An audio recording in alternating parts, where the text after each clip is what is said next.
Rudiana, ayah Eki, korban pembunuhan di Cirebon, membantah pernyataan Dede yang mengaku terpaksa berbohong saat bersaksi karena disuruh Rudiana. Rudiana juga membantah tudingan adanya rekayasa yang ia tuangkan dalam BAP saat diperiksa Satuan Reskrim Polres Cirebon. Keterangan itu disampaikan Rudiana saat berbincang dengan advokat Hotman Paris. Saya mau bertanya kepada Pak Rudiana nih sekarang nih, tolong dijawab secara apa adanya tanpa ada yang ditukangin.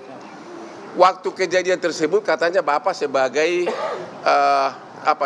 bagian narkoba. Narkoba betul. Narkoba. Siap. Oke. Bapak bagian narkoba, tapi kenapa Bapak yang menangkap para pelaku ini? Baik, boleh izin Bang. Ya silakan. Baik, saya adalah orang tua daripada korban, yang mana saya punya kewajiban untuk menjaga hak hidup daripada anak saya. Ya. Dan ketika terjadi hal seperti itu, anak saya meninggal dengan keadaan yang memang perlu mungkin saya ambil langkah-langkah untuk mencari penyebab daripada meninggalnya, karena luka-lukanya yang saya lihat seperti ada hal-hal atau mungkin perbuatan-perbuatan lain, sehingga hati saya terketuk sebagai orang tua untuk mencari penyebabnya. Ya.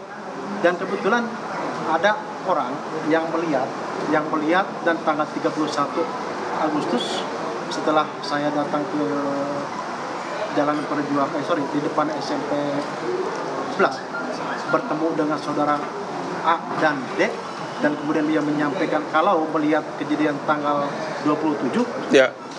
saat itu sebagai orang tua saya punya keinginan untuk lebih mencari tahu. Oke, sebelum Bapak mencari tahu, Dede mengatakan di podcastnya si Dedi, katanya Dede itu berbohong, katanya dia berbohong karena Bapak disuruh. Dia mengaku-ngaku ada kejadian, padahal benar nggak Bapak yang nyuruh? Tidak benar. Bapak akan laporkan ke polisi? Sudah kita laporkan. Sudah dilaporkan. Siapa yang dilaporkan? Kuasa hukum. Kuasa hukumnya, Pak. Siapa yang dilaporkan? Kita sudah laporkan 3 orang, Yaitu? Dedi Mulyadi, Dede, dan Liga Akbar. Itu kejadiannya malam-malam. Kenapa di BAP bisa begitu jelas para pelaku mengingat motornya merek apa, siapa bonceng siapa? Itu kan udah malam-malam. Kok bisa? Apakah itu rekayasa nggak BAP-nya? Kok bisa? Ada ditulis di BAP ini, si ini bonceng si ini, merek mobilnya ini. Yang ada malah mengatakan, ada malah pelaku mengatakan di BAP, aku duluan yang perawanin. Ada lagi yang mengatakan, maaf, air maninya ketumpah di paha. Kok bisa sampai sedetail itu? Itu direkayasa atau memang begitu pengakuan para korban? Kalau saya sendiri sebagai pelapor tidak ada rekayasa, Bang. Ya. Pada saat kami menggali informasi dari para terpidana, itulah yang saya tuangkan di LP dan berita acara. Kemudian penyidik reskrim melakukan pengembangan terhadap para terpidana tersebut yang dituangkan di berita acara. Kok tiba-tiba sekarang 3 dari nama itu fiktif katanya. Soal nama fiktif gimana itu, Pak? Bapak yakin nggak bahwa itu Peggy yang ditangkap adalah Peggy yang kemarin? Keyakinan tentunya di penyidik, Bang, ya. Bapak sendiri pribadi? Ini Kan Egi sama Dede kan ngadu ke Bapak kan? Jadi menurut Bapak gimana? Peggy sama Dede. Bukan. Dede. Aib. Siap.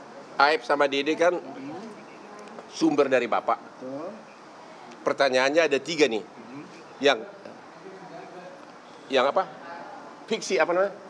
Fiktif. Yaitu ya apa?